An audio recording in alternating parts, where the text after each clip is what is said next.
The wedding is off. I don't love you anymore. Ethan Cole said it loudly, clearly, with the kind of practiced projection meant to carry past clinking glasses and low conversation, meant to reach every corner of the restaurant. Saturday lunch had been in full swing, the place packed with families, couples, and groups of friends squeezed into polished wooden tables. Forks paused mid-air. Conversations thinned, then stopped altogether. I felt the attention before I saw it, dozens of faces turning in our direction, eyes locking onto the table Ethan had insisted on requesting when we arrived. The table near the center, the visible one. I sat there with my hands resting lightly beside my plate, the words hanging between us like smoke after an explosion. I didn't drop my fork. I didn't gasp. I didn't ask him to repeat himself. What I felt wasn't confusion, it was recognition. Then he did the second thing, the thing that made the air leave my lungs all at once. Ethan reached across the table and took Claire's hand. My sister's hand, Claire Parker. My younger sister, seated beside him, not beside me. He held her fingers with casual familiarity and lifted their joined hands slightly, like a declaration. I love her, he said. I'm choosing her. Claire didn't pull away. She didn't look at me. She didn't look shocked. She looked prepared. And that was the moment I understood this was never meant to be private. I am Lena Parker, and I am 28 years old. Until that Saturday afternoon, I believed I was walking into a routine lunch with my fiancé. Maybe awkward, maybe tense, but ordinary. Ethan had suggested it earlier that week, said it would be nice to get out, said some of his friends would be there too. He framed it as casual, convenient, harmless. I remember hesitating when he mentioned Claire would be joining us.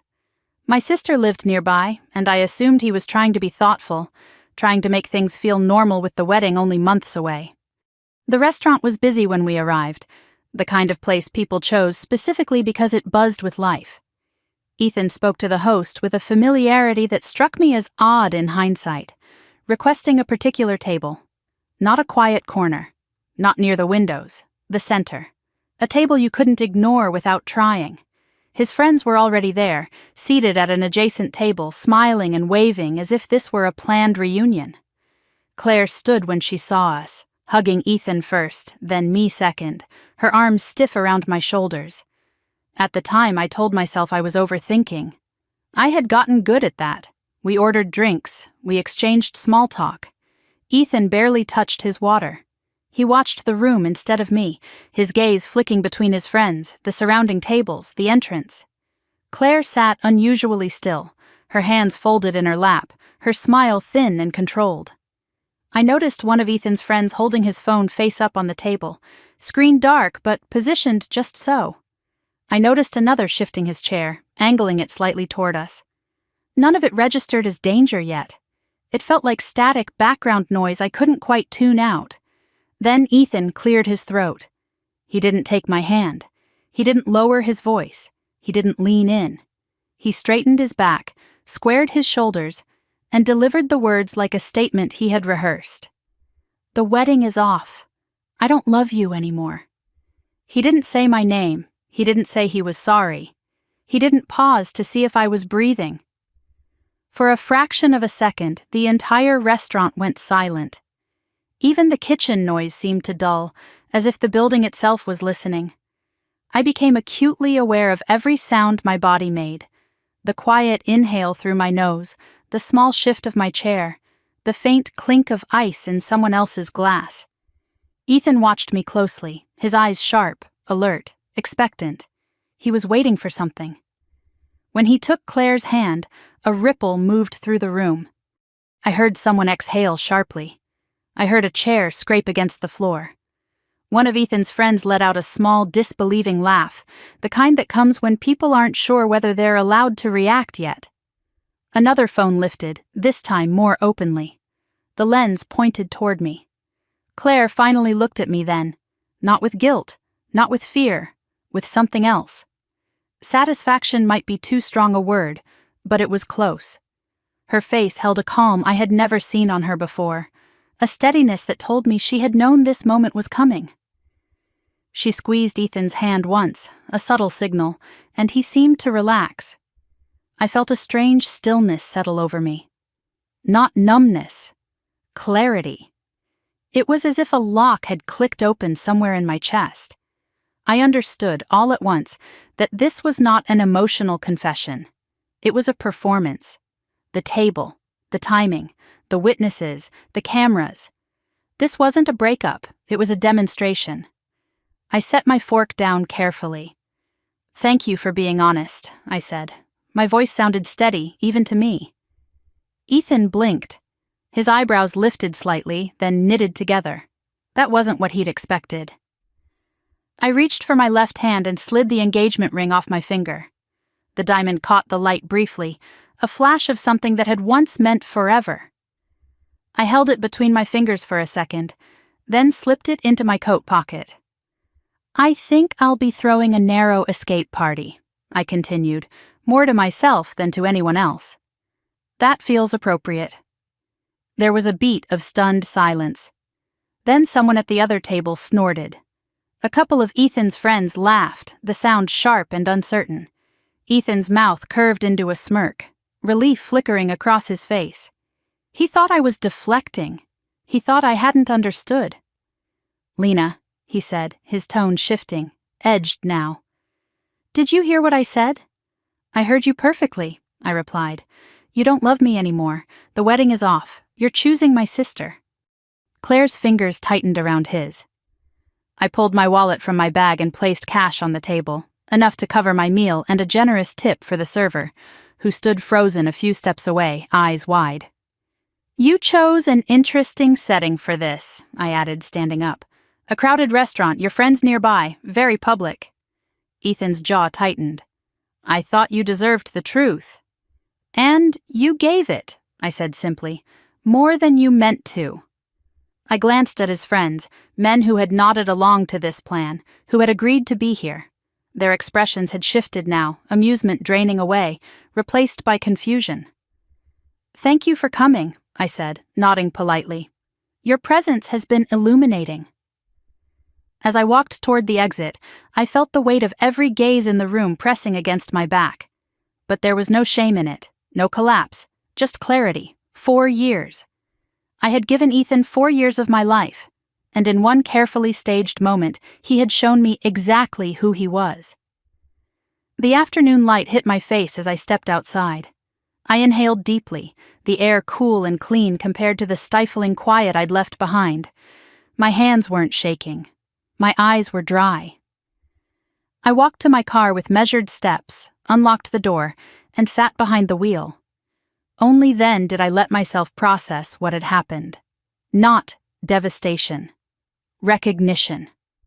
The man I had planned to marry had not just ended our relationship. He had attempted to dismantle me in front of an audience. He had expected tears, anger, pleading. He had expected proof. My phone buzzed in my bag. I didn't need to look to know who it was. When I finally did, the message read, "That wasn't the reaction I expected. We need to talk." I stared at the screen for a long moment. Then I locked the phone, placed it face down on the passenger seat, and started the engine. As I pulled out of the parking lot, I caught a glimpse of the restaurant through the rearview mirror. Ethan was still at the table, his friends clustered around him now. He was talking animatedly, gesturing with his hands. Explaining, I realized. Rewriting. He had no idea what he had just handed me. That lunch wasn't a breakup, it was a setup, and I had just refused to play my part. I sat in my car long after the engine started, hands resting on the steering wheel, listening to the steady hum as if it might tell me how I was supposed to feel. My chest wasn't tight, my throat wasn't closing. There was no rush of tears blurring my vision. Instead, there was a sharp, almost uncomfortable alertness, like every nerve in my body had woken up at once. I wasn't in shock. I was aware. That realization came slowly, settling in as I replayed the scene in my mind. Ethan's posture, his voice, the way his eyes kept darting past me instead of into me. He hadn't been bracing himself for an emotional conversation. He had been monitoring an audience. When I stood up from the table, I remembered the exact moment his confidence cracked, just for a second. Not when I removed the ring, not when I thanked him, but when I didn't give him anything loud enough to justify what he had done. I put the car in drive and pulled onto the street, traffic flowing around me like nothing monumental had just happened. Portland moved on. People crossed streets. Someone laughed on the sidewalk. The world didn't stop because my life had been publicly dismantled, and that felt strangely grounding. My phone buzzed again. That wasn't the reaction I expected. "We need to talk." I didn't answer. I didn't feel the familiar spike of anxiety, the urge to smooth things over, to clarify my tone, to reassure him I wasn't angry. I noticed that absence like a missing limb. For 4 years, my first instinct after any tension with Ethan had been to manage his discomfort. Now the instinct was gone. A few minutes later, another message appeared. "This isn't like you." I almost laughed at that. Not because it was funny, but because it was revealing. He wasn't confused by what had happened. He was confused by who I was being. Or rather, who I wasn't being. "You're in shock," the next message read. "Call me when you've calmed down." There it was, the language he always used when I didn't respond the way he wanted. Calm down. As if any reaction he couldn't control must be irrational. As if my emotions were something he could diagnose from afar. I let the phone sit on the seat beside me, screen lighting up with each new vibration, and focused on the road instead. By the time I reached my apartment, 3 more messages had come through, all variations of the same theme. "You need time. You're overwhelmed. We should talk like adults." He was narrating my internal state for me, building the explanation in real time. It struck me then that he wasn't asking how I felt because it didn't matter. What mattered was whether my behavior aligned with the story he had already prepared. Inside my apartment, the silence felt different from the silence in the restaurant. This one wasn't oppressive. It was neutral. I set my bag down, slipped off my shoes, and leaned against the door for a moment, breathing. My reflection stared back at me from the mirror across the room. My face was pale, but composed. My eyes were clear. I thought about what Ethan had expected. Tears. Questions. Anger loud enough for the cameras to catch. He had wanted a reaction that could be replayed, dissected, shown to others as proof. Proof that he was right to leave. Proof that I was exactly as emotional, unstable, and difficult as he had been hinting for months. The public setting hadn't been chosen for convenience. It had been chosen for documentation. That understanding settled heavily in my chest. My phone buzzed again. "People are asking what happened. You need to help me explain this properly." There it was, the real concern, not my well-being, not the damage done, the narrative. He needed me to cooperate so he could finish the story cleanly. I imagined him sitting with his friends now, phones in hand, replaying footage that didn't match the outcome they'd anticipated. No tears, no raised voice, no collapse. Just a woman calmly standing up and walking away. I opened the message thread, typed 3 words, then erased them. I set the phone down on the kitchen counter and walked into the living room instead. For the first time since the lunch, my thoughts drifted to Claire. It was impossible not to replay her silence. Not the loud, dramatic kind, but the deliberate absence of reaction. She hadn't said my name. She hadn't asked me to wait. She hadn't looked startled or guilty. She had held Ethan's hand as if it belonged there, as if she had practiced the gesture. I sank onto the couch and closed my eyes, replaying smaller moments I had brushed off before.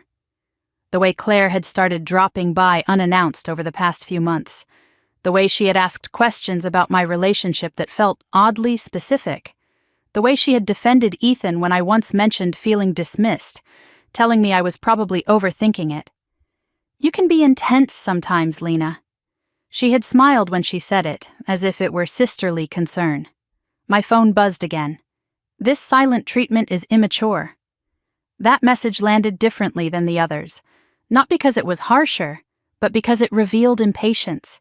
He wasn't worried, he was irritated. I realized then that my silence wasn't confusing him. It was threatening him.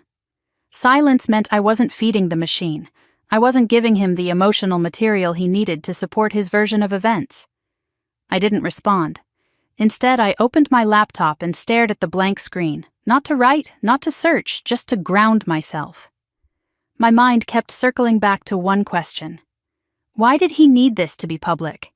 If he wanted to leave me for Claire, he could have done it privately. Cruelly, yes, but quietly.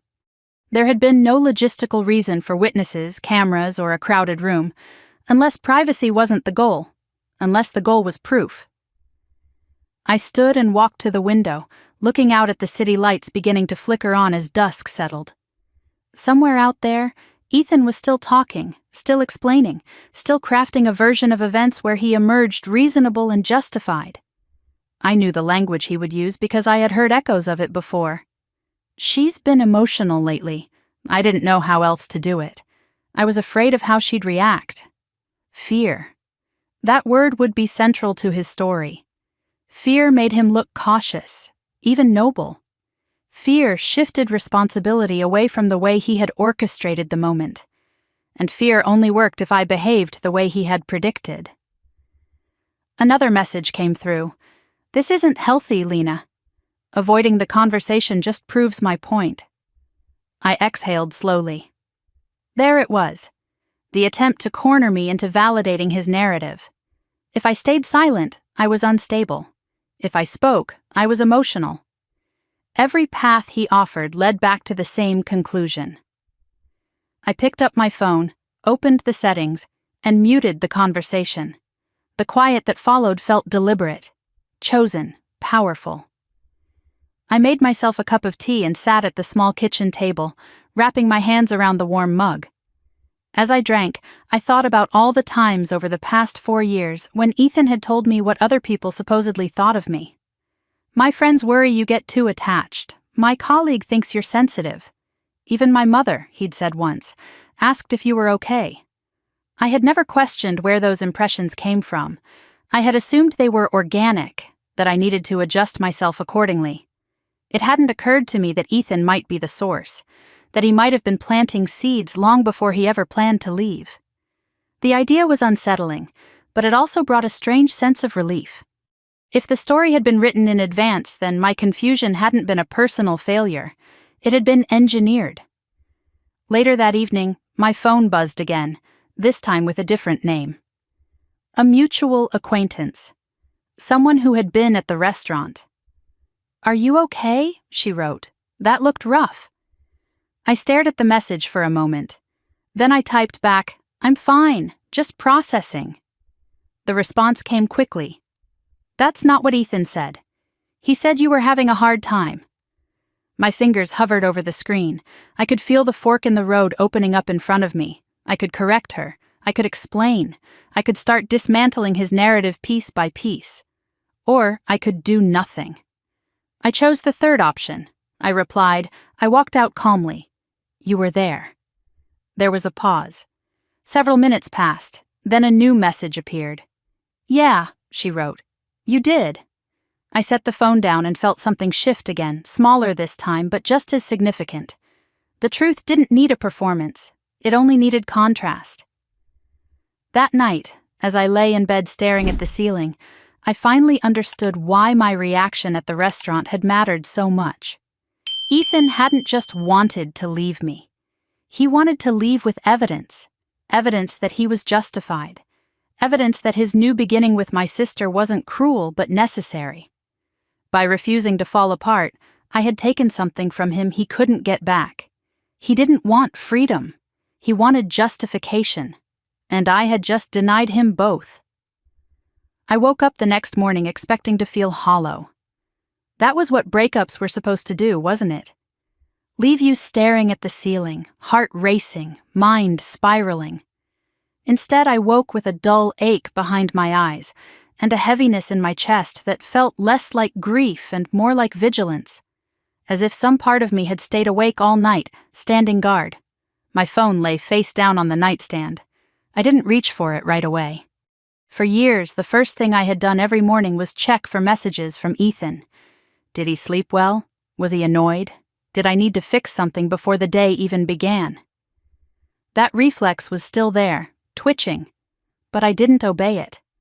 When I finally turned the phone over, the screen lit up with notifications. 7 missed messages from Ethan, 2 missed calls, 1 voicemail, and then a new name. Claire. Seeing my sister's name tightened something deep in my stomach.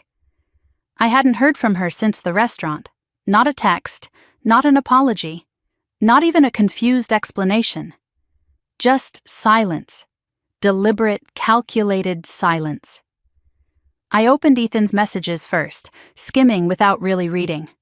The tone had shifted overnight. Less controlling, more pleading. He wanted to clear the air. He wanted to talk things through. He wanted me to understand where he was coming from. Every sentence centered himself, his discomfort, his frustration that the situation hadn't resolved cleanly. I deleted the voicemail without listening to it. Then I opened Claire's message. Can we talk today? I think things got out of hand yesterday. Out of hand. As if the situation had slipped accidentally, like a glass knocked off a counter, as if it hadn't been choreographed down to the seating arrangement.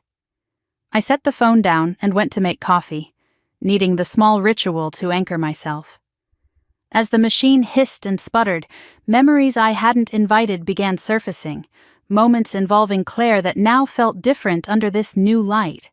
She had always been the softer one, at least on the surface, the younger sister, the peacemaker, the one who smiled through discomfort and avoided confrontation. Growing up, I had often stepped in front of her, taken the harder stance, absorbed the tension so she wouldn't have to. That dynamic had followed us into adulthood. I protected. She adapted. Or so I had believed. I carried my coffee to the window and stared out at the street below. A delivery truck idled at the curb. Someone jogged past, earbuds in, unaware of the quiet earthquake that had fractured my family the day before. The ordinariness of it all felt surreal. I thought about Claire's face in the restaurant, not startled, not conflicted, prepared. That expression hadn't been born in the moment. It was the face of someone stepping into a role she had rehearsed. The phone buzzed again. Claire this time. Please, Lena. I don't want this to turn into something bigger than it already is. Something bigger. As if it weren't already devastating. As if my engagement hadn't been publicly dismantled. As if she hadn't held my fiancé's hand while he did it. I typed a reply. Erased it.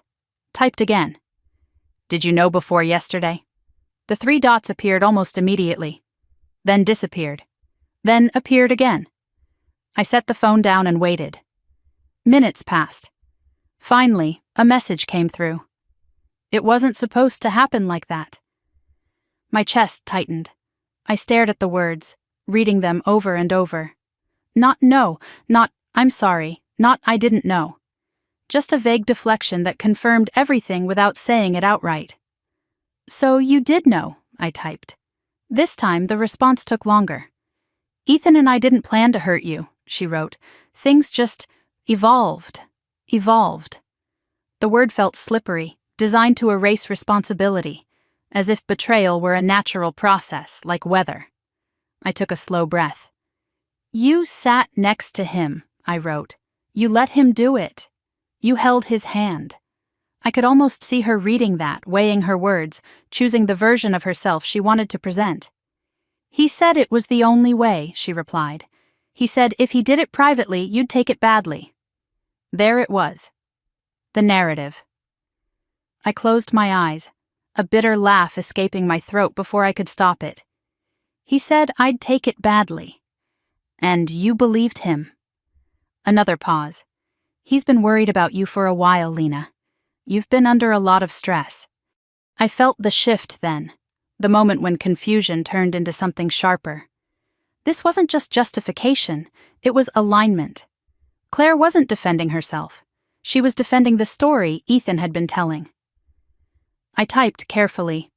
Did you ever think to ask me? No response. I imagined her now, phone in hand, face pinched with concern, rehearsing the same tone she'd used on me for months. Gentle, reasonable, patronizing. The tone that said, "I'm only worried about you," while quietly positioning me as the problem. My phone buzzed again, this time with a call from my mother. I hesitated before answering, bracing myself. "Hi, Mom." Her voice was tight. "Lena, honey, are you okay?" The question hit harder than I expected. Not because it was intrusive, but because it was genuine. She wasn't diagnosing me. She wasn't assuming. She was asking. "I'm okay," I said. "I really am." There was a pause on the line. "Claire called me last night." Of course she did. She said things happened quickly, that Ethan realized his feelings and didn't know how else to handle it. My mother sighed softly. She sounded upset. I'm sure she did. "Lena," my mother said carefully, "I need to ask you something. Did you have any idea this was coming?" "No," I said, "but I have an idea how long it's been planned." Another pause, heavier this time. "What do you mean?" I told her about the restaurant, the table, the friends. The phone I'd seen lifted. The way Ethan had spoken, not like a man confessing something painful, but like someone delivering a prepared speech. I told her about Claire's message, about the justification already forming. My mother was quiet for a long time. "That's not," she began, then stopped. "That's not how someone behaves if they're trying to be kind." "No," I agreed, "it's not." "She keeps saying you're fragile," my mother admitted, "that this was the only way." The word fragile echoed in my head, clicking into place alongside emotional, sensitive, intense. "He's been telling people that for months," I said quietly. My mother exhaled slowly. "I wondered," she said. "I wondered if that was coming from him." After we hung up, I sat on the couch staring at the blank television screen. My reflection looked back at me, still composed, still upright. The contrast between how I felt and how they described me was jarring. According to their version, I was unraveling. According to reality, I was functioning, thinking, connecting dots. The phone buzzed again. "Ethan, we need to talk about what you're telling people, Lena. This is getting out of control. Out of control." The phrase made my jaw tighten. He had lost control and he didn't like it. I didn't respond. Instead, I opened my laptop and began scrolling through old photos stored in the cloud. Family gatherings, holidays, group shots with Ethan's friends. Claire appeared in more of them than I remembered, standing close, laughing too freely, looking at Ethan when she thought no one was watching. I wasn't searching for proof yet. I wasn't ready for that. I was searching for context, for the moments I had missed because I hadn't been looking for betrayal where I assumed loyalty. A memory surfaced, unbidden. A few months ago, Claire had joked at dinner, "If things don't work out between you two, I call dibs." Everyone had laughed, including me. Ethan had laughed too, a little too loudly. At the time, I'd brushed it off as inappropriate humor. Now it felt like a rehearsal. By afternoon, messages had started trickling in from extended family. Confused, concerned, curious. The story was already spreading, shaped by whoever spoke first. I answered politely, briefly. I didn't explain. I didn't defend myself. I simply said, "I'm taking some space." Every time I did, the response was the same. "That makes sense. Take care of yourself. We're here if you need anything." No one accused me of being unstable. No one suggested I was overreacting. The disconnect between Ethan's warnings and people's actual reactions grew wider with every exchange. That evening, Claire called again. I let it ring. A voicemail followed, her voice wavering just enough to sound sincere. "I never wanted to hurt you," she said. I thought he knew what he was doing." I deleted it without replying. For the first time, I allowed myself to name it clearly. This wasn't just betrayal by a partner, it was betrayal by family. Claire hadn't been caught in the crossfire. She had stepped into the line of fire willingly, trusting Ethan's narrative over her own sister's reality. And in doing so, she had revealed something I hadn't wanted to see. She hadn't just chosen him.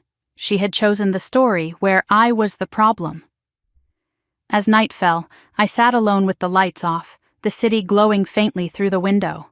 My phone remained silent now, as if everyone was recalibrating, reassessing. I could feel the ground shifting beneath the version of events Ethan had tried to cement. I understood then that what happened at the restaurant wasn't the end of something. It was the opening move. And for the first time since that Saturday lunch, I felt something unmistakably solid take root in my chest. Resolve.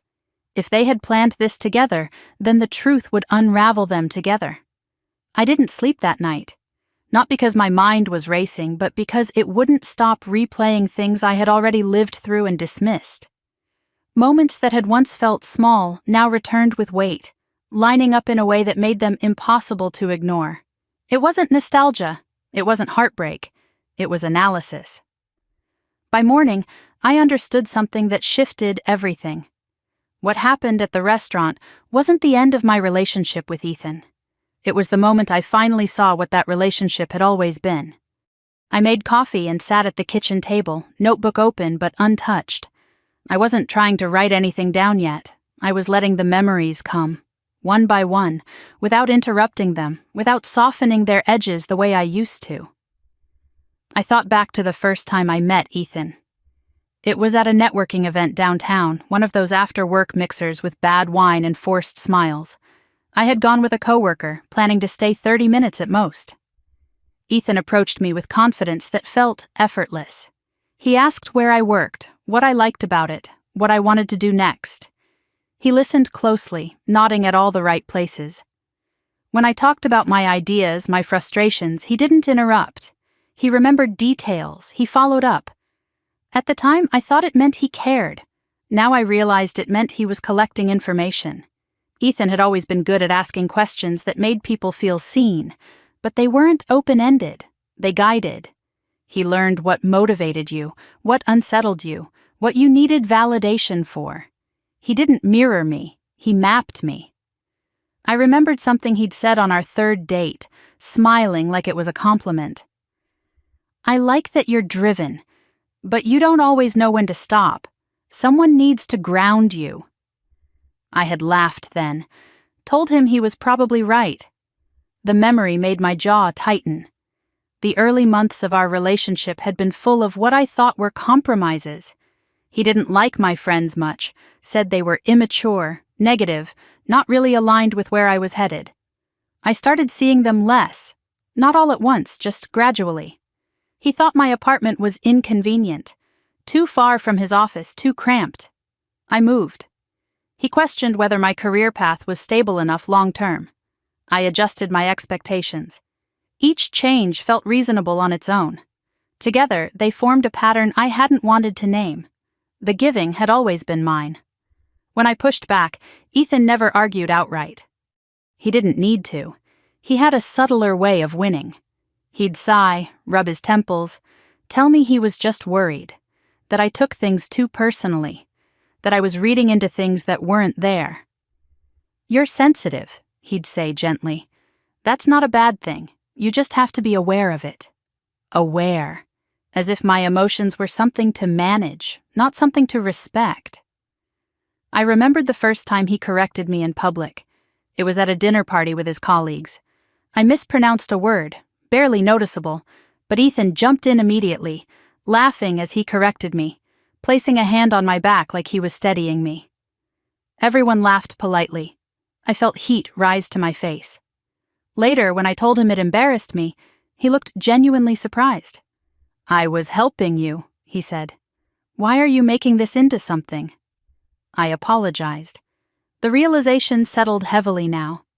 I had been apologizing for my own discomfort for years. As the morning stretched on, more memories surfaced, sharper this time. Compliments that came with conditions. Praise in public, criticism in private.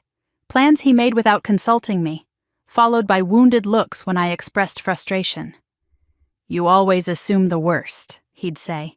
Why can't you just trust me? Trust. Another word he had redefined to suit himself. I thought about money. Ethan earned more than I did, and he never let me forget it. Not overtly, but through implication. He paid for expensive dinners, luxury trips, things I hadn't asked for. When I suggested splitting costs or choosing something simpler, he'd wave it off. "Let me handle it," he'd say. "You don't need to worry about that." What he meant was, you don't get to decide. At the time, I told myself I was lucky. Now I saw the strings attached to every gesture, financial dependence dressed up as generosity. The engagement came sooner than I'd expected. Ethan proposed at his parents' anniversary party in front of their entire extended family. 200 people, phones raised, applause erupting before I'd even processed what was happening. I said yes because saying anything else would have required a scene. That should have been my warning. Ethan loved an audience. He loved moments that made him look decisive, romantic, in control. The proposal hadn't been about us. It had been about optics. The wedding planning only confirmed it. I wanted something small, intimate. He wanted scale. He wanted influence. He wanted people to see him succeed, to see his life progressing the way it was supposed to. Every disagreement ended the same way. "This isn't just about you, Lena," he'd say. "It's about our future." Our future. Always singular, always shaped around his needs. I closed my eyes, the pieces aligning with a clarity that made my chest ache. Ethan hadn't fallen out of love with me suddenly. He hadn't woken up one morning and realized his feelings had changed. He had outgrown the version of me he could control. Somewhere along the way, I had started questioning more, pushing back, even subtly, wanting space again, reconnecting with people he didn't approve of. I hadn't noticed the shift, but he had, and instead of adjusting, he had replaced me. Claire wasn't the reason he left. She was the solution he chose. My sister was different. She didn't challenge. She adapted easily. She wanted to be chosen. She fit into the role Ethan needed filled, the woman who wouldn't question the narrative, who wouldn't threaten his carefully constructed image. I remembered moments now that made my stomach turn. Ethan praising Claire for qualities he had once attributed to me, saying she was easy to talk to, that she didn't overthink things, that she was refreshingly uncomplicated. At the time, I'd told myself I was being paranoid. Now I saw the transition for what it was. The restaurant wasn't the beginning, it was the finale. Ethan had needed witnesses because he wasn't just ending a relationship. He was launching a story, one where he was patient, brave, and justified, one where I was emotional, unstable, someone he had been forced to leave for his own well-being. The public humiliation wasn't cruelty for its own sake, it was strategy. I thought back to something he'd said once, casually, after a friend of his went through a messy breakup. "People need to see things for themselves," Ethan had remarked. "Otherwise, they make up their own version." That sentence echoed now with chilling clarity. The reason my calm had unsettled him wasn't because he cared. It was because it disrupted the script. Without my meltdown, his story lacked evidence. Without my breakdown, his justification looked hollow. I stood up and paced the apartment, the weight of understanding pressing down on me. This wasn't about love lost. This was about power reclaimed, just not by him. I stopped in front of the mirror and studied my reflection again. I didn't look broken.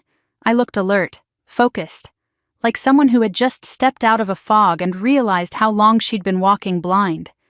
For the first time, I stopped asking myself what I could have done differently. The answer was nothing. I hadn't failed to keep him. I had outgrown the role he assigned me. That was when a new thought surfaced, quiet but insistent. If Ethan had planned the ending so carefully, if he had prepared witnesses, language, even Claire's participation, then this wasn't something he decided weeks ago. It had been building for months, maybe longer, and if that was true, then the lunch wasn't the only thing he'd prepared. I walked back to the table and opened my laptop, not with panic, but with intention. I wasn't searching for closure, I was searching for context, for timelines, for patterns.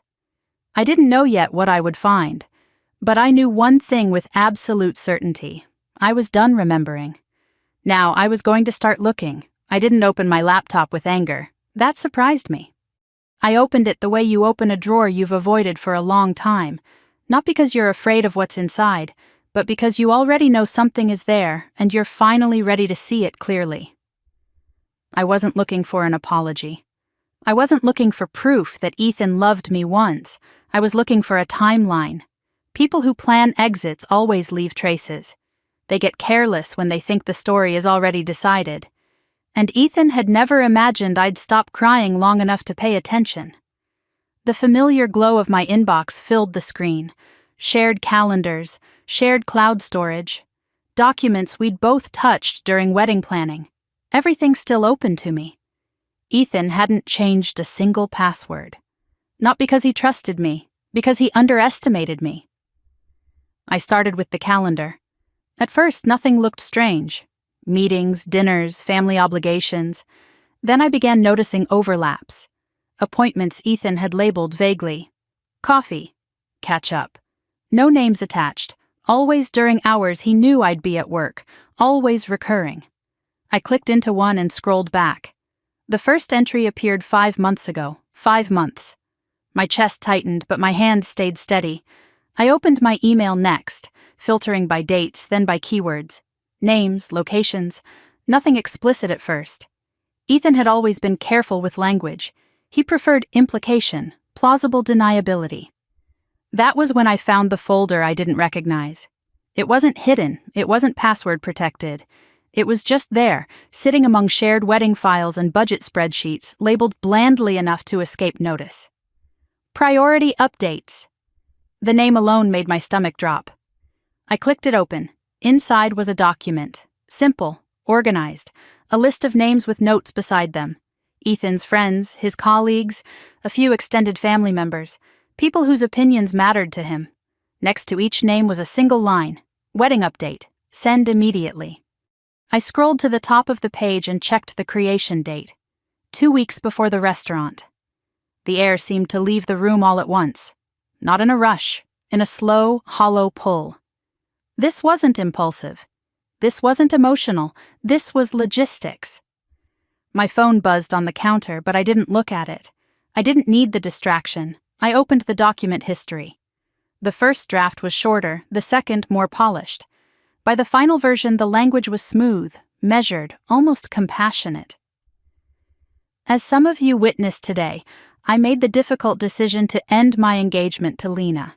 This wasn't easy, but I realized I couldn't commit to a future that no longer aligned with my values and goals. I appreciate your support during this time and ask that you respect my need for privacy as I move forward. I read it twice. It painted him as thoughtful, reluctant, noble, and it painted me as the problem without ever saying my name in a negative way. Misaligned, unstable by implication. Someone he had to escape. I closed the document and leaned back in my chair, staring at the ceiling. The restaurant flashed through my mind again. The way he'd said the words. Loud enough to be recorded. Clear enough to be replayed. I hadn't imagined it. This was a campaign. I forced myself to keep going. Next, the shared message threads. I searched Ethan's name within group chats I'd rarely paid attention to, threads he said were just work friends or old college buddies. The messages weren't subtle. Today's the day. Meet at the restaurant at 12:30. I want you there to witness. Witness. My fingers curled against the edge of the desk. Another message followed. This is going to be good. Someone responded with a laughing emoji. Another wrote, finally. Been waiting for this. And then the one that made my hands start to shake despite my efforts. I'll record everything. I sat very still, the words pulsing on the screen. There it was. The reason for the phones, the angles, the audience. He hadn't wanted witnesses for support. He'd wanted documentation. I closed my eyes and took a slow breath. Not because I was about to cry, because I needed to stay present. I scrolled further back. The messages didn't start that week. They didn't even start that month. There were comments sprinkled throughout the past year. Jokes about me being intense, remarks about Ethan needing patience, suggestions that he deserved someone easier. He had been curating his exit for a long time. My phone buzzed again. I glanced at the screen. Ethan. I ignored it. Instead, I searched a different name. Claire. At first, nothing appeared. Then I broadened the parameters. Calendar invites, emails, shared location history from trips we'd taken together. The pattern emerged quickly. Private meetings, coffee dates, walks labeled vaguely, too vague. Then I found the message thread. It wasn't long. It didn't need to be. I know this is hard. I've been patient. I can't wait until we don't have to hide anymore. The message was dated the night before the restaurant. I stared at it, the words blurring for just a second. Not because I was crying, but because my eyes burned. Another message followed, sent early that morning. Today changes everything. My sister had known. Not suspected, not guessed. Known. I closed the laptop and pressed my palms flat against the desk, grounding myself. The betrayal settled deeper now, heavier than anything Ethan had done. Claire hadn't been swept up in something sudden. She had been waiting for it. When I opened the laptop again, I felt different, more focused, less shocked. I checked our shared phone plan records next, something I'd never bothered with before. I didn't have access to the content of messages, but I didn't need it. The call logs were enough. Ethan's number, Claire's number, repeated, regular, increasing in frequency over the past 5 months. Long calls. Late nights. Gaps in our time together I'd attributed to work stress. The story filled itself in without effort. This wasn't an affair born of confusion. It was cultivated, managed, timed. My phone buzzed again. Another message from Ethan appeared, sharp this time. I don't understand why you're ignoring me. This isn't healthy behavior. I let out a breath that was almost a laugh. He still thought silence was something I owed him an explanation for. I typed one sentence. I'm not ignoring you. I'm just no longer interested in conversations that serve your needs at the expense of my own. The response came almost immediately. That's cold. I expected more from you. I locked my phone and set it aside. Cold. That was his final attempt to shame me back into compliance, but the words slid off me now. I finally understood the shape of the trap he'd built. If I reacted emotionally, he'd have evidence. If I reacted logically, he'd call me cruel. If I stayed silent, he'd label me unstable. The outcome didn't change unless I refused the game entirely. I returned to the documents, organizing what I'd found. Not obsessively, methodically, timelines, screenshots, dates, names. I wasn't planning to expose anything publicly. Not yet. I wasn't interested in revenge that looked like desperation. I was interested in truth that could stand on its own. As I worked, something unexpected happened. The fear I'd carried for years began to loosen. Not all at once, just enough for me to breathe differently. Ethan hadn't broken me. He'd revealed himself, and in doing so, he'd given me something I hadn't realized I needed. Clarity. By the time the sun dipped low in the sky, my laptop was closed again. The evidence was there. The timeline was undeniable. But more important than any document was the realization forming quietly in my chest. If Ethan and Claire had planned this so carefully, then reacting loudly was exactly what they wanted. They needed me to fall apart. They needed me to confirm the story they'd already told. I stood and walked to the window, watching the city settle into evening. Somewhere out there, they were probably waiting, watching, listening for cracks. They weren't going to get them. Because now that I knew the truth, I understood something else just as clearly. The most powerful move I could make wasn't exposure. It was restraint. And I had just decided to take something back that Ethan had assumed was his. The story. I opened the document again the next morning, the one titled so innocently it almost made me laugh. What to say if she reacts badly? The words stared back at me, calm and professional, as if they belonged in a corporate crisis manual rather than the autopsy of a 4-year relationship. I read it slowly this time, not skimming, not bracing myself, but letting every line land. If she cries, emphasize concern. If she raises her voice, remain calm and note her instability. If she accuses, remind people this decision was made for everyone's well-being.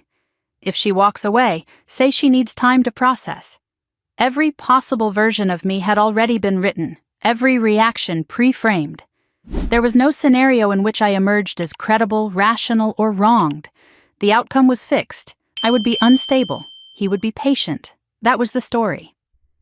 I closed my laptop and sat back, a cold clarity spreading through my chest.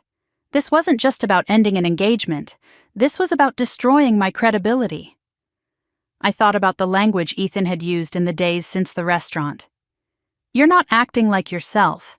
This isn't healthy. I'm worried about you." The words weren't random. They were rehearsed, lifted straight from the script he'd prepared.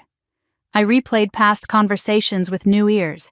Remember when he'd told me his coworkers thought I seemed distant?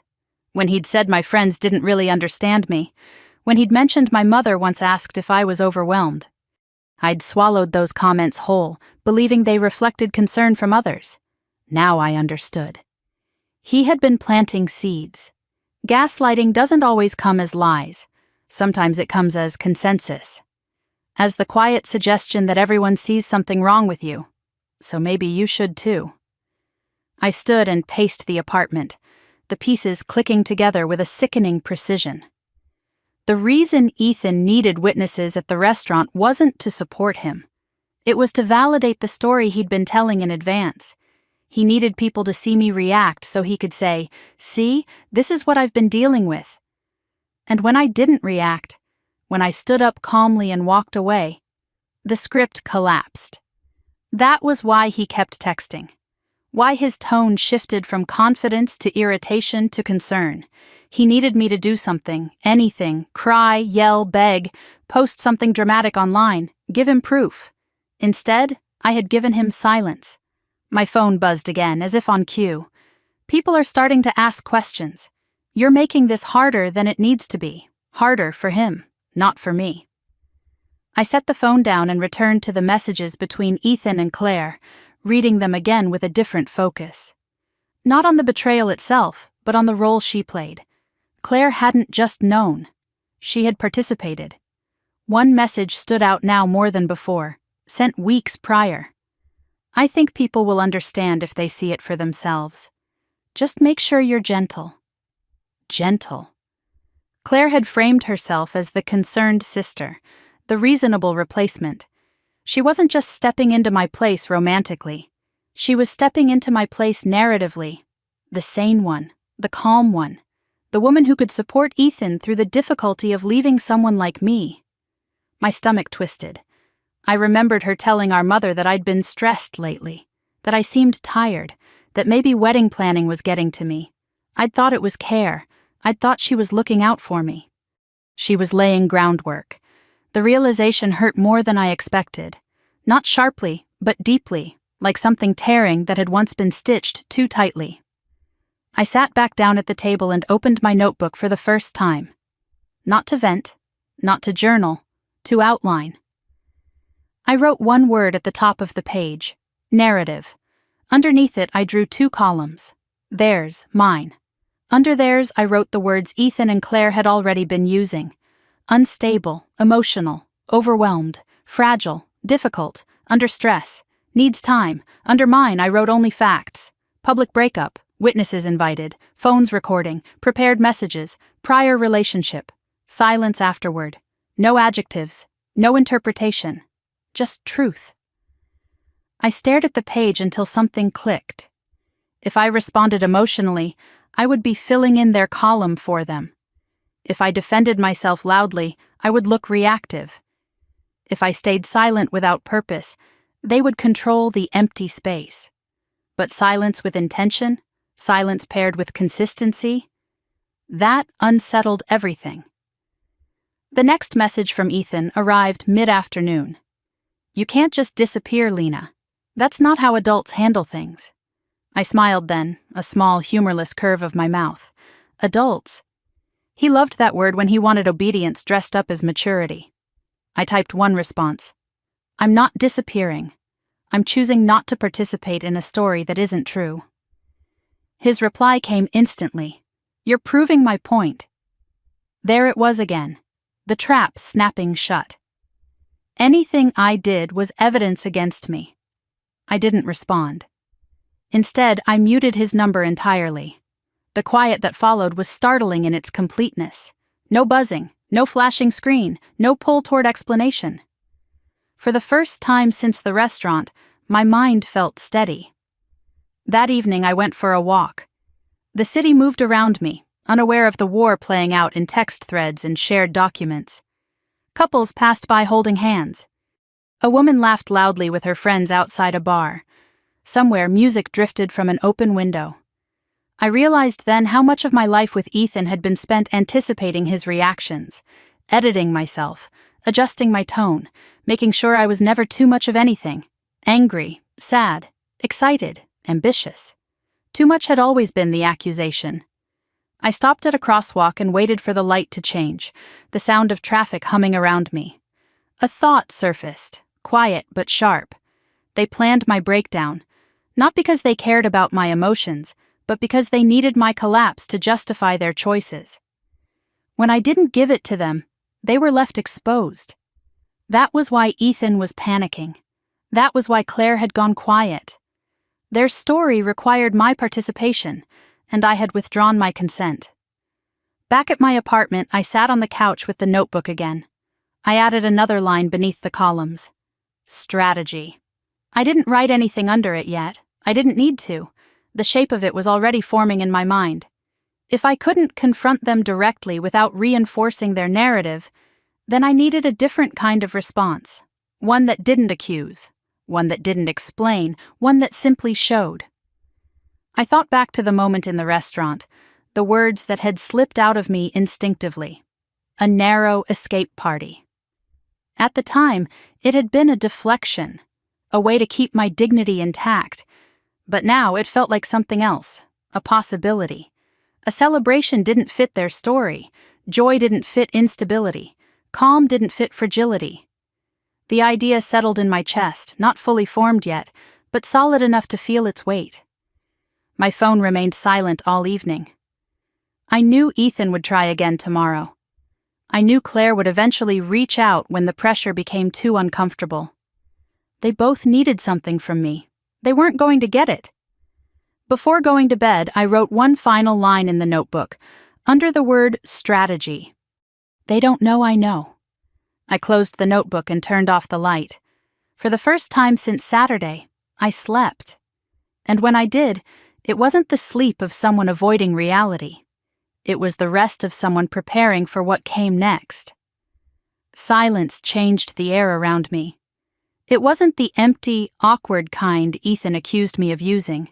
It was heavy, intentional, the kind that made other people lean forward, squint, and start filling the gaps themselves. I could feel it working even before anyone said anything out loud. By the third day, Ethan's messages had shifted again. The sharp edge dulled into something tighter, more frantic. This isn't like you. People are worried. We should handle this like adults. I read them without reacting, noticing the pattern the way you notice weather changes once you know a storm is coming. He wasn't asking me how I felt. He wasn't apologizing. He wasn't even angry anymore. He was unsettled. Silence was disrupting the structure he'd built. I thought about how many times over the years I'd rushed to fill silence for him. How quickly I'd explained myself when he went quiet. How uncomfortable I'd become when conversations paused too long, scrambling to fix whatever I assumed I'd broken. Ethan thrived on that reflex. It gave him leverage. Without it, he didn't know where he stood.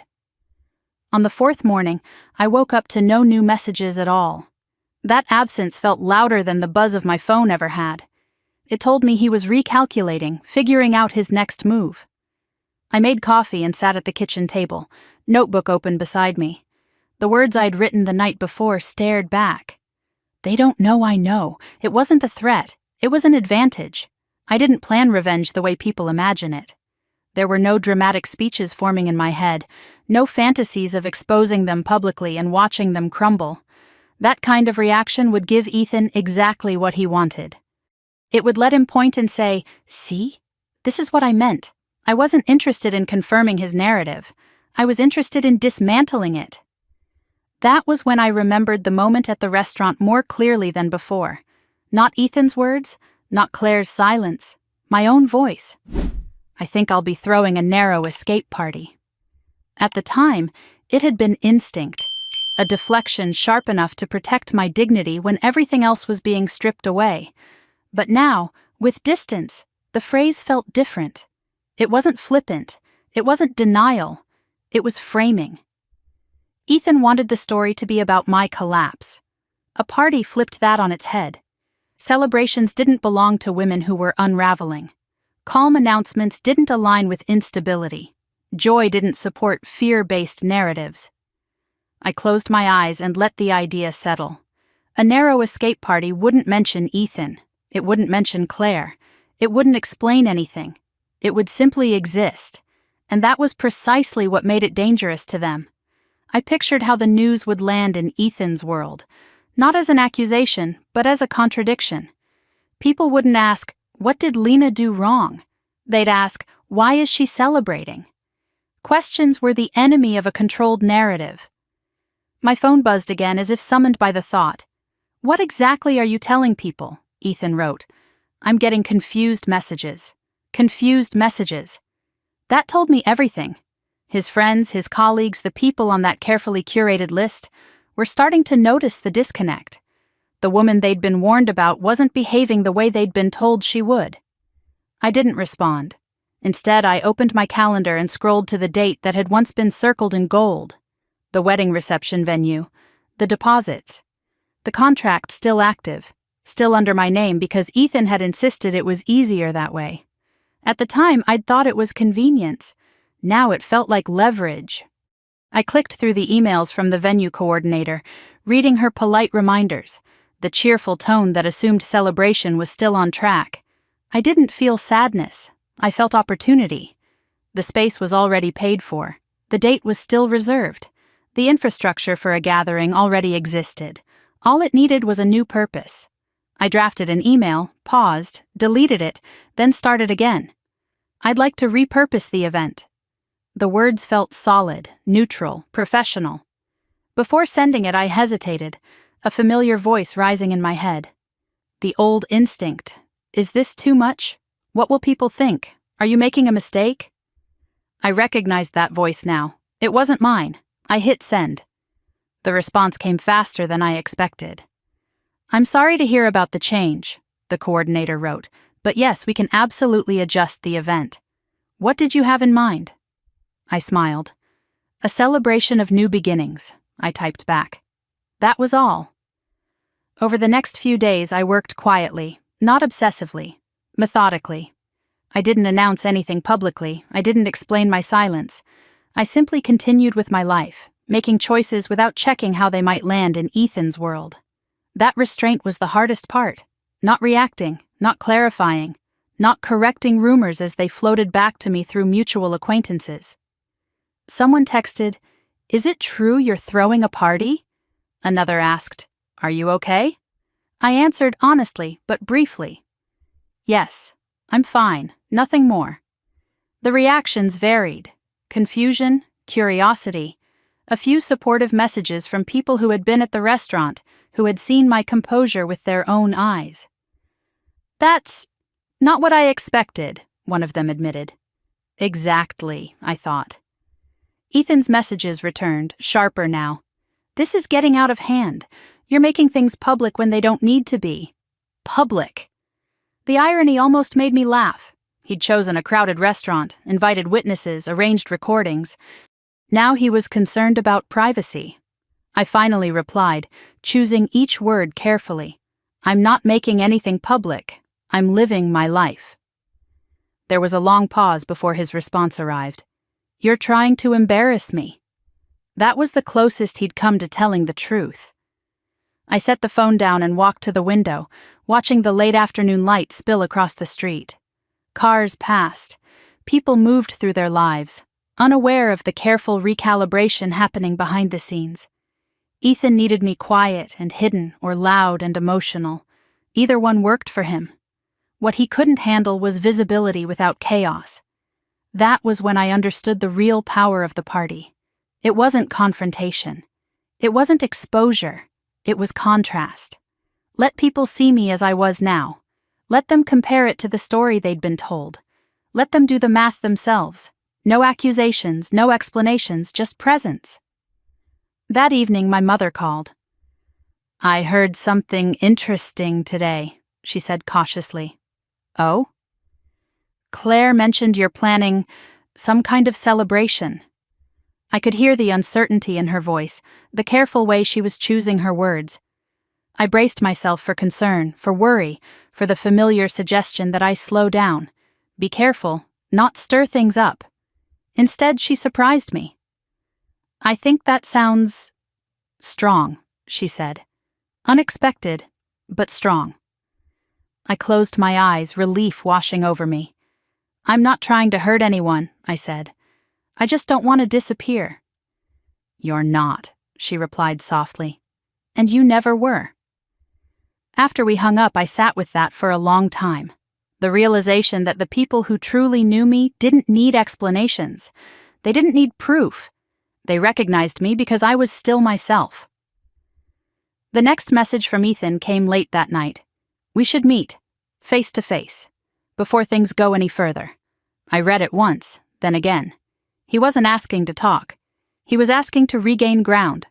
I didn't answer. Instead, I opened my notebook and wrote a new heading beneath the others. Moment. I didn't fill it in yet. I didn't need to. I knew the timing mattered as much as the action. Too early, and it would look reactionary. Too late, and the story might settle without me. But the window was opening. I closed the notebook and leaned back, feeling something I hadn't felt in years. Control. Not over Ethan. Not over Claire. Over myself. He had planned my humiliation in public, counting on my pain to justify his choices. So, I decided to reclaim myself the same way. In public. I walked into the venue for the first time alone on a quiet weekday morning, the ballroom empty except for a few staff members adjusting chairs. Sunlight filtered through the tall windows, casting soft rectangles across the polished floor. This was the room Ethan had chosen for our wedding reception. The room he said reflected who we were supposed to be. Standing there now, I felt none of the grief I'd expected. No ache, no nostalgia. Just a clear, steady sense of ownership. This space didn't belong to a future that had been taken from me. It belonged to whatever I decided to build next. The coordinator greeted me with professional warmth, her expression carefully neutral. She didn't ask why the wedding was canceled. She didn't ask what had happened. She simply asked how she could help. "I want to reframe the event," I said. "Same date, same space, different meaning." She smiled, intrigued. "Tell me more." As we walked through the room, I pointed out changes. No white linens, no traditional seating. I wanted warmth, color, movement. I wanted the room to feel alive, not ceremonial. She nodded, making notes, clearly energized by the shift. "What should we call it?" she asked. I didn't hesitate. "A celebration of clarity." The words settled into the room easily, like they'd been waiting for me to say them. Over the next few days, preparations moved forward quietly. I didn't announce anything publicly. I didn't post online. I didn't send mass messages explaining my intentions. I let information travel the way it always does in tight social circles. Organically, imperfectly. The invitations were simple. No drama, no explanation, just an image of an open door and a single line of text. "Please join me in celebrating a new beginning." My name, the date, the location, nothing else. The first responses came quickly. "Are you okay? Is this a joke? Good for you." Curiosity followed confusion. Confusion softened into interest.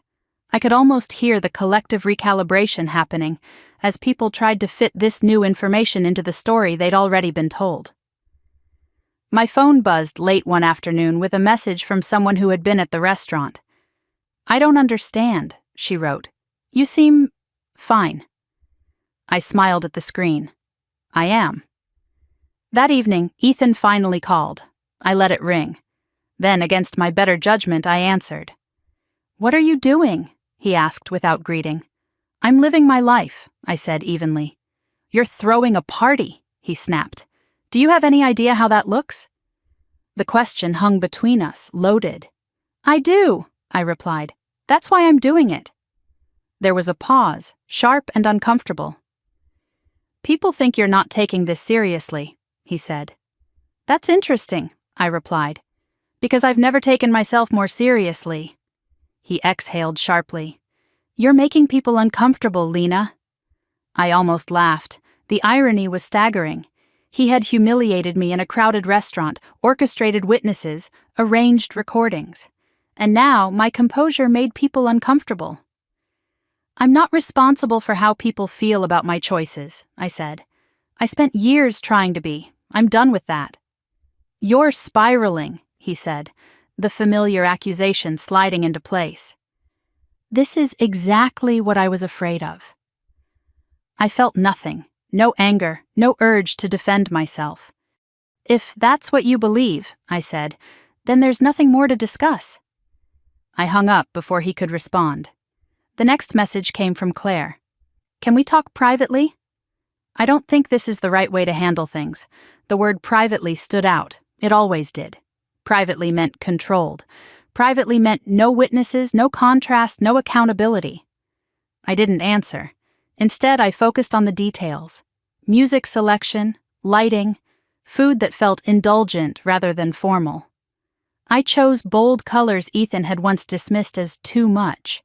I leaned into my own taste, the parts of myself I'd tucked away to keep the peace. Each decision felt like reclaiming something small but essential. As the date approached, the energy around the party shifted. What had started as quiet curiosity grew into something more charged. People talked, compared notes, asked questions. And when they asked me, I answered honestly without elaboration. "He ended things publicly," I said. "I chose to move forward." No embellishment, no accusations. The simplicity unsettled people more than any dramatic story would have. Ethan, on the other hand, was unraveling. I heard through mutual acquaintances that he'd been calling people constantly, trying to get ahead of whatever he thought I was planning. He framed the party as evidence of my instability, told people I was acting out, that I hadn't processed what happened yet. "She's having some kind of breakdown," he reportedly said. "Just wait, it'll hit her." But the problem with that narrative was that it required time, and with each passing day, I remained steady, calm, focused. That dissonance grew louder. Claire's behavior shifted too. At first, she stayed silent, perhaps hoping the situation would resolve itself without her involvement. Then, when the invitations circulated more widely, she started reaching out indirectly, asking mutual friends what I'd said, what I was telling people. Whether I seemed angry, I wasn't angry. That was the part neither of them could understand. Anger would have been easier to explain. A week before the party, my mother called again. "I've been getting calls," she admitted, "questions, concerns." "And?" I asked gently. "And I keep telling them the same thing," she said, "that you seem grounded, clear, not at all like what Ethan described." I closed my eyes, a quiet gratitude settling over me. "He told people you were fragile," she continued, "that he was afraid of how you'd react." "I know," I said. "Well," she said firmly, "that's not the daughter I raised." When we hung up, I sat in the silence for a moment, letting that sink in. The party wasn't just unsettling Ethan's story. It was forcing people to reassess their assumptions, to reconcile what they'd been told with what they were seeing. That was the real shift. 2 days before the event, I received a message from someone I hadn't expected. One of Ethan's friend's partners, someone who had been at the restaurant. "I owe you an apology," she wrote. "I didn't realize what was happening that day. I thought we were there to support him." "Now I'm not so sure." I typed back, "Thank you for saying that. No lecture, no vindication, just acknowledgement." By the night before the party, the air felt charged, not tense, anticipatory. I stood in my apartment, dress laid out on the bed, shoes beside it. Not a wedding dress, nothing symbolic, just something that made me feel like myself. My phone buzzed one last time. Ethan. I heard you're really going through with this. I stared at the message for a long moment before replying. I am. His response came quickly. People are watching, Lena. Be careful what you do next. I smiled. People were watching. That much was true. But for the first time, I wasn't afraid of being seen. Because this time I wasn't performing. I was ready. They thought the party meant I was unraveling. In reality, it meant I was prepared. The questions didn't come all at once. They crept in quietly, slipping through side doors Ethan hadn't thought to guard. It started with a text from an old coworker I hadn't spoken to in months. Someone who'd been at the restaurant, seated 2 tables away. Can I ask you something? What actually happened that day? I stared at the message for a long moment, feeling the familiar urge to over-explain rise in my chest, to justify, to soften, to manage the other person's reaction before it even happened. Then I let that urge pass. He ended our engagement publicly at a crowded lunch, I typed. He had friends there. Some of them were recording. I stood up and left. That was it. No emotional commentary, no accusations, just facts. There was a long pause before the reply came back. Yeah, she wrote. That's how I remember it too. Something shifted then. Subtle, but undeniable. The story Ethan had been telling required everyone else's memory to blur. It depended on people doubting what they'd seen in favor of what they'd been told afterward. But memory is stubborn when it's anchored to a moment of shock. Over the next 2 days, similar messages arrived. From distant relatives, from acquaintances, from people connected loosely enough to Ethan's circle that they'd heard his version first, then paused when something didn't quite line up. You seem okay, one woman wrote. Not like how he described. Another asked, he said he was afraid of your reaction, but you just left? Yes, I replied. I did. Each exchange followed the same pattern. I didn't defend myself. I didn't volunteer information. I answered only what was asked, plainly and calmly, and each time I felt the ground shift a little more beneath the narrative Ethan had tried to cement. The truth didn't need volume. It needed consistency. The most interesting conversations weren't the ones happening directly with me, though. They were happening around me, out of reach, filtering back through fragments and second-hand accounts. I heard that 2 of Ethan's friends had started arguing about the lunch. One insisted Ethan had warned them I might lose it. The other pointed out that I hadn't done anything remotely close to that. She thanked him, someone reported. She just stood up and left. That detail mattered. Gratitude didn't fit instability. Calm departure didn't fit fear. Ethan sensed it before I did. His calls increased, not to me, but to everyone else. He tried to get ahead of the growing confusion by explaining harder, elaborating, filling in gaps that hadn't existed before. Every explanation added another layer that had to be remembered, defended, and repeated. That was his mistake. The more complex his story became, the more brittle it was. One evening, my phone buzzed with a message from a number I didn't recognize. This is Jennifer, Kevin's wife. I was there that Saturday. I remembered her. She'd been seated with Ethan's friends, laughing uncomfortably when things turned strange. I hadn't thought much about her since. I don't know if this is appropriate, she continued, but I can't stop thinking about how you handled yourself. It didn't match what we were told. What were you told? I typed. There was a pause. That you were emotional. That you'd been unstable lately. That Ethan needed witnesses in case things went badly. My stomach tightened, not with surprise, but with confirmation. And did it go badly? I asked. No, she replied, that's the thing. It didn't. We exchanged a few more messages, careful, tentative. She admitted she hadn't known about the recording, hadn't known about Claire beforehand, had believed she was there to support a friend through a difficult but necessary conversation. Now, she said, she wasn't sure what to think. You don't have to think anything, I replied. I just wanted to tell the truth when asked. When I set the phone down, I realized something else had shifted. I wasn't trying to clear my name anymore. I was letting people draw their own conclusions. And when people do that, they're far more invested in the result. Claire, meanwhile, was unraveling in a quieter way. She stopped messaging me directly and started reaching out through others, testing the waters, trying to see what I was saying. When mutual friends told her I wasn't saying much at all, just answering questions calmly, her anxiety spiked. I heard she'd told someone, "It's complicated.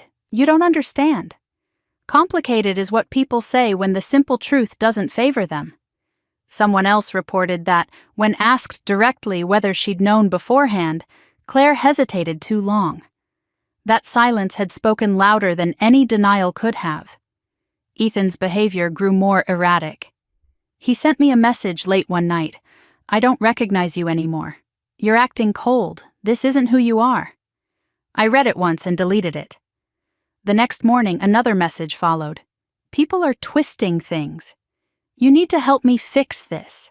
Fix this." As if the problem were a technical glitch rather than his own actions coming into focus. I didn't respond. Instead, I focused on final preparations for the party. Not the logistics, which were nearly complete, but the emotional posture I wanted to bring with me into that room. I reminded myself daily of the boundary I'd set. I will not argue. I will not perform. I will not defend myself against lies that collapse on their own. The night before the party, the air felt heavy with anticipation. Messages slowed, as if everyone were holding their breath. I knew Ethan was watching from a distance, monitoring reactions, waiting for some sign that I was about to crack. He needed that moment. Without it, his story had no ending. Around 9 that evening, my phone buzzed with a final message from someone in his circle. "He's thinking about coming tomorrow." My fingers hovered over the screen. To the party? Yes. He's telling people he wants to clear the air, that he doesn't want things to end on a bad note. I exhaled slowly. Clear the air. Another phrase from his script. He wanted the final word. The chance to regain control in front of an audience. To provoke me into something he could point to. I typed back, "Thank you for telling me." Nothing else. I sat on the edge of my bed, dress already laid out, lights dimmed. For the first time since the restaurant, I felt a flicker of something close to nerves, not fear, awareness. The understanding that tomorrow would matter, not because I planned to confront him, but because he might try to confront me. And the difference this time was that the room wouldn't belong to him. If Ethan showed up, it wouldn't be as the man in control, delivering a rehearsed monologue to a captive audience. He would be stepping into a space I'd defined, surrounded by people who were already questioning the story he'd told them. I didn't know if he'd come, but I knew this. If he did, he wouldn't control the narrative anymore. The truth had already started talking without me. Tomorrow, it would finish the sentence. The room was already full when I arrived. Warm light spilled across the space, softening the edges of the ballroom, turning it into something intimate instead of formal. Laughter rose and fell in waves. Glasses clinked. People hugged, smiled, lingered. This was not the atmosphere of a woman unraveling. It was the atmosphere of someone reclaiming ground. I paused just inside the entrance, taking it in. This was mine. Friends from different chapters of my life stood together in clusters that never would have formed before. Colleagues I hadn't seen since before the engagement. Family members who looked at me with open relief instead of quiet worry. Even a few familiar faces from Ethan's circle, hovering near the edges, curious, cautious, unsure of their place. I moved through the room slowly, greeting people, accepting hugs, answering questions lightly. "How are you?" "You look amazing. I'm so glad you did this." I didn't rush. I didn't perform. I simply existed as myself. That alone felt radical. Around 8 o'clock, I noticed the subtle shift. Conversations lowered, heads turned, a ripple passed through the room that had nothing to do with the music. Ethan had arrived. He stood near the entrance, scanning the crowd with an expression that hovered between anger and disbelief. He looked out of place in a way I hadn't anticipated, not because of his clothes or his posture, but because of the energy in the room. He didn't match it. This wasn't a space built for confrontation. It was built for connection. He hadn't accounted for that. I watched him take a few steps forward, then stop, as if unsure where to go. People noticed him, then looked away. No one rushed to greet him. No one parted the room to make space. For the first time since the restaurant, he wasn't the center. I continued a conversation with a friend, deliberately not acknowledging his presence. I didn't owe him a reaction. If he wanted my attention, he would have to earn it without force. He didn't wait long. "Lena," he said sharply, appearing at my side, "we need to talk." I turned to face him, calm and steady. "This isn't the time." "You're doing this on purpose," he hissed. "You're turning people against me." I glanced around us. Several people had stopped pretending not to listen. Jennifer stood nearby, her expression guarded. A couple of Ethan's colleagues hovered a few steps back, clearly curious. "I'm hosting a party," I said evenly. "You weren't invited." His jaw tightened. "You're spreading lies." "I haven't told anyone anything that isn't true," I replied. "And I haven't volunteered anything at all." "That's a lie," he snapped. "People are talking." "Yes," I said. "They are." The simplicity of the statement seemed to throw him. He opened his mouth, then closed it, searching for footing. "You went through my files," he said finally, louder now.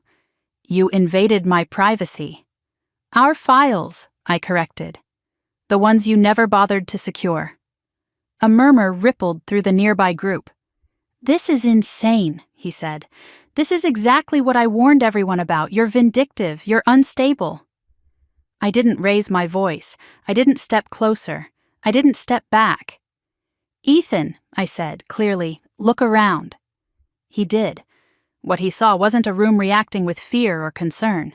It was a room watching him with a mix of discomfort and dawning understanding. People who had seen me calm, grounded, unbothered. People who had started to question the story he'd told them. "You planned a public breakup," I continued.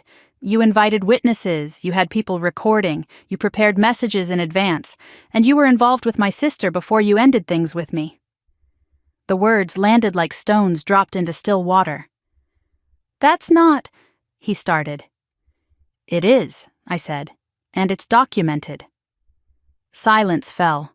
Not the awkward kind, the heavy kind. Someone near the back inhaled sharply. Jennifer's face had gone pale.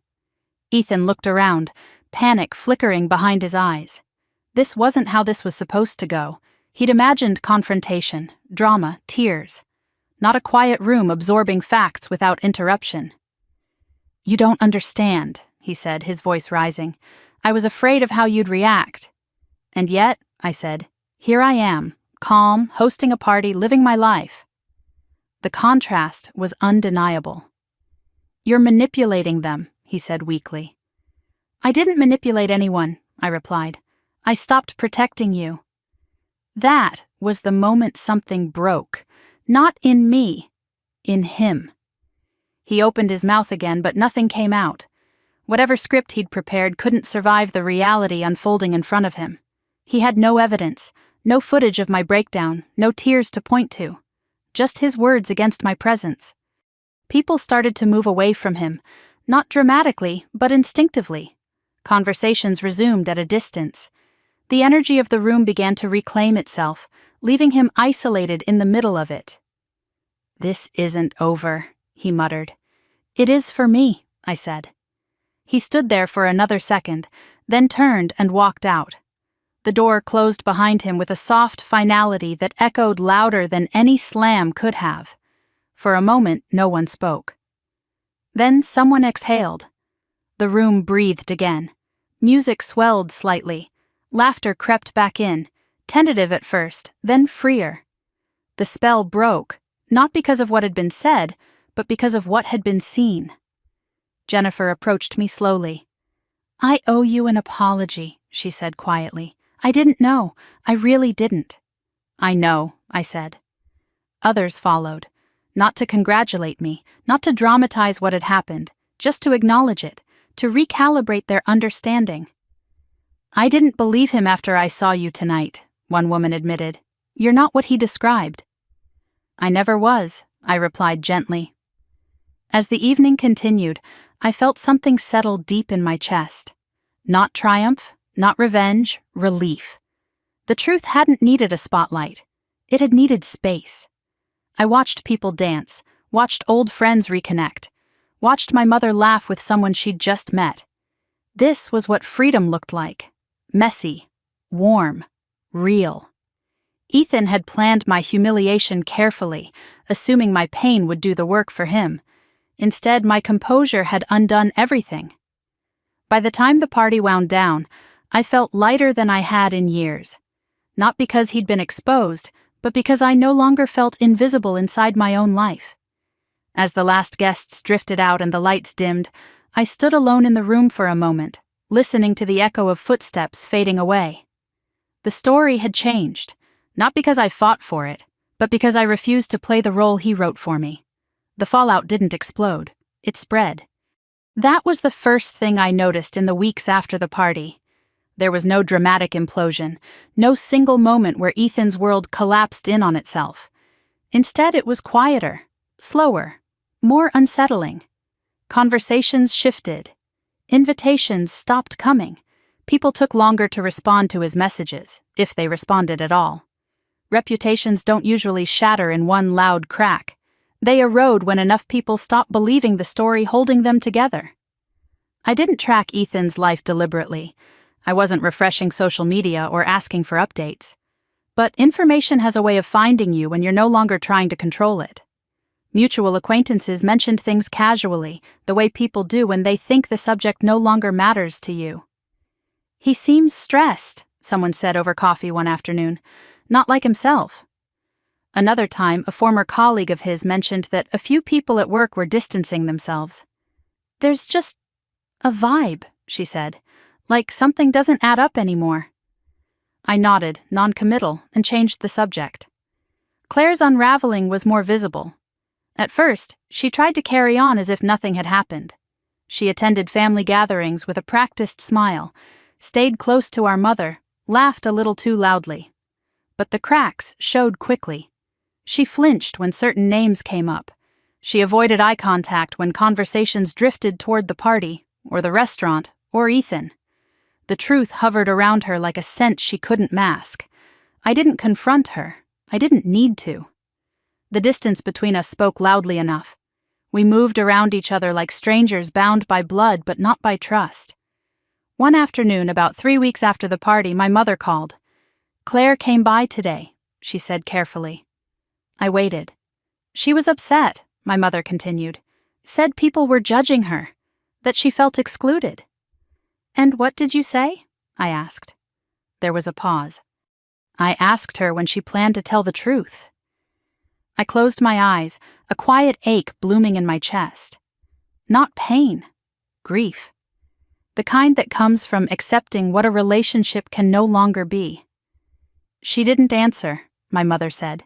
"She just cried." Crying hadn't saved me. It wasn't going to save her either. Ethan, meanwhile, tried to regroup. I heard he'd been telling a revised version of events now, one where things had gotten out of hand, where misunderstandings had escalated unnecessarily, where he'd been blindsided by my reaction at the party. The revision didn't land. Too many people had seen too much. Not just the confrontation, but the weeks leading up to it. The calm, the consistency, the absence of drama. It contradicted everything he was saying. That contradiction was fatal. The woman he'd tried to paint as unstable had moved on visibly, confidently. She'd started a new chapter without apology, without explanation. Meanwhile, he looked like a man still stuck defending a decision no one was asking him to justify anymore. The irony wasn't lost on anyone. One evening, Natalie came over with takeout, and a look she usually reserved for gossip that carried weight. "You're not going to believe this," she said, setting the bags down. "Try me." Rebecca left him. I blinked. Already? "She found out everything," Natalie continued. Not just about you, about the planning, the recording, the way he tried to spin the story afterward. I let out a slow breath I hadn't realized I'd been holding. So, Natalie added, turns out being someone's fresh start isn't very appealing once you realize how they end things. We sat in silence for a moment, letting that settle. I don't feel satisfied, I admitted finally. I thought maybe I would. Natalie smiled softly. That's because this wasn't about revenge. She was right. Revenge leaves you tethered to the person who hurt you. This didn't feel like that. This felt like release. The biggest change, though, wasn't happening around Ethan or Claire. It was happening inside me. For the first time in years, my decisions didn't feel like negotiations. I didn't check in with an imaginary version of Ethan before making plans. I didn't weigh my words for palatability. I didn't shrink. I noticed it in small moments. Choosing a restaurant without worrying whether it would meet someone else's standards. Saying no without over-explaining. Laughing louder than I used to. I had forgotten how much space I took up when I wasn't apologizing for it. The business idea I'd shelved years ago crept back into my thoughts, too. Quietly at first, then with more insistence. I started sketching outlines in a notebook, not committing, just allowing the possibility to exist. One afternoon, while reorganizing my apartment, I found the engagement ring tucked into the pocket of the jacket I'd worn that day at the restaurant. I held it between my fingers, studying the way it caught the light. It felt strange, not painful, just neutral. I didn't rush to sell it. I didn't dramatize its presence. I simply placed it in a small box and slid it into a drawer. Some things don't need ceremonies to end. Claire reached out once more, a month after the party. "Can we talk?" she wrote. I stared at the message for a long time. What would talking do? It wouldn't restore trust. It wouldn't undo what she'd chosen. It would only reopen a door I'd worked hard to close. I typed back carefully, "I'm not ready, and I don't know if I ever will be." She didn't reply. That silence felt different from Ethan's. It wasn't manipulative. It wasn't strategic. It was the silence of consequences settling in. As weeks turned into months, the story faded from conversation. Not because it had been forgotten, but because it had been resolved. People moved on, lives recalibrated. Ethan eventually did too, or tried to.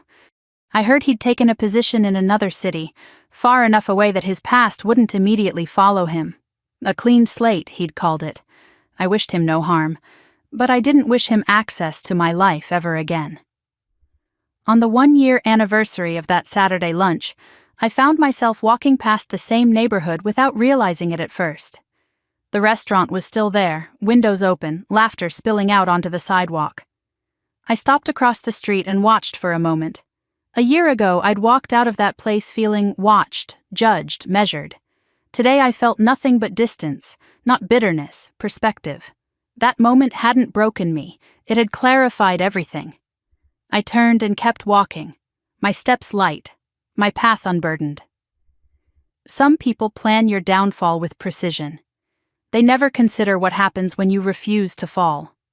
1 year later, I stood in a space that was entirely mine.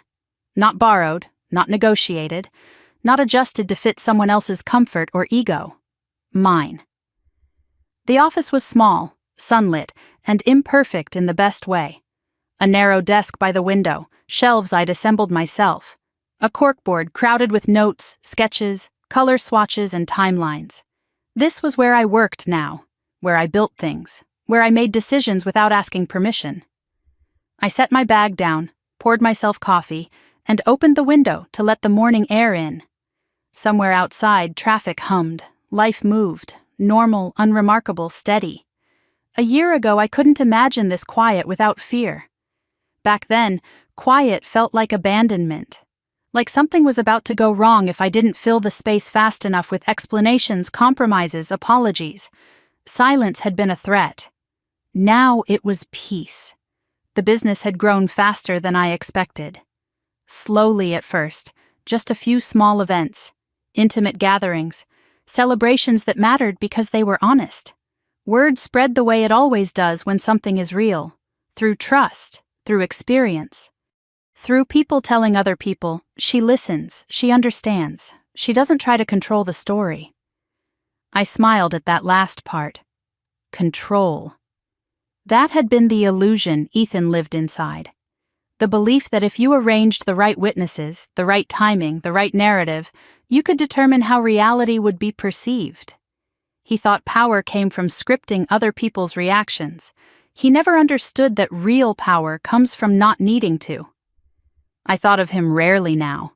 Not with anger, not with satisfaction, just as a reminder of a version of myself that no longer existed. The woman who confused endurance with love, silence with peace, compliance with maturity. I had forgiven myself for her. Claire and I didn't speak anymore. That loss sat differently than I'd expected. It wasn't sharp, it was dull. A constant awareness of absence, rather than an open wound. Some relationships don't end with closure. They end with distance and the acceptance that safety sometimes requires separation. I didn't hate her, but I didn't invite her back into my life either. That boundary was one of the hardest things I'd learned to hold. I glanced at the calendar on my desk and noticed the date without meaning to. Exactly 1 year. I hadn't planned anything special. No ritual, no celebration, no quiet moment set aside to mark the anniversary. I didn't need one. The day no longer owned me. Still, memory has a way of rising when it wants to. The restaurant, the noise, the way Ethan's voice had carried across the room when he said the words he thought would end me. The wedding is off. I don't love you anymore. He'd believed humiliation would make me small, that shame would erase my credibility, that witnesses would trap me inside his version of events. Instead, that moment had become the clearest gift I'd ever been given. Not because it hurt, but because it was undeniable. There was no room for excuses, no ambiguity to hide behind. He'd shown me who he was in a way that couldn't be softened or reframed. And for the first time in years, I'd believed what I saw. I picked up my phone and scrolled through a few messages. Clients confirming details. A friend checking in. Natalie sending a photo from her vacation with a caption that made me laugh out loud. Life, unburdened. I thought about the narrow escape party, about how strange it must have looked from the outside. A woman celebrating weeks after a public betrayal. A room full of people watching a story reverse itself without theatrics. That night hadn't been about revenge. It had been about reclaiming authorship. I hadn't needed to expose every detail publicly. I hadn't needed to shout the truth. I'd simply let people see me as I was, steady and unashamed, and allowed them to compare that reality with the story they'd been told. Truth doesn't demand belief. It invites comparison. The comparison did the rest. I locked the office later that afternoon and stepped outside, the sun warm on my face. As I walked, I passed a couple arguing quietly on the sidewalk. A woman talking too fast, explaining herself. A man listening with crossed arms. I didn't judge them. I recognized them. I hoped silently that she'd learn sooner than I did. Not everyone gets a moment as clear as the one I'd been given. Not everyone gets a public revelation sharp enough to cut through years of conditioning and doubt. Some people live entire lives shrinking, never realizing they're allowed to take up space. I had been one of them. Until I wasn't. When I got home, I opened the drawer where the ring still rested in its small box. I looked at it for a moment, then closed the drawer again. Some symbols lose their power once you stop assigning meaning to them. That night, I sat on my couch with a glass of wine, lights low, the city humming outside my window. I thought about everything that had changed, and everything that hadn't. I was still the same woman who loved planning, who noticed details, who cared deeply about people. I hadn't hardened. I hadn't become cold. I had become selective. And that made all the difference. If there's one thing this story taught me, it's this. People who try to destroy you publicly are counting on your collapse to justify their behavior. They need you small so they can stay large. They need your pain to carry their narrative.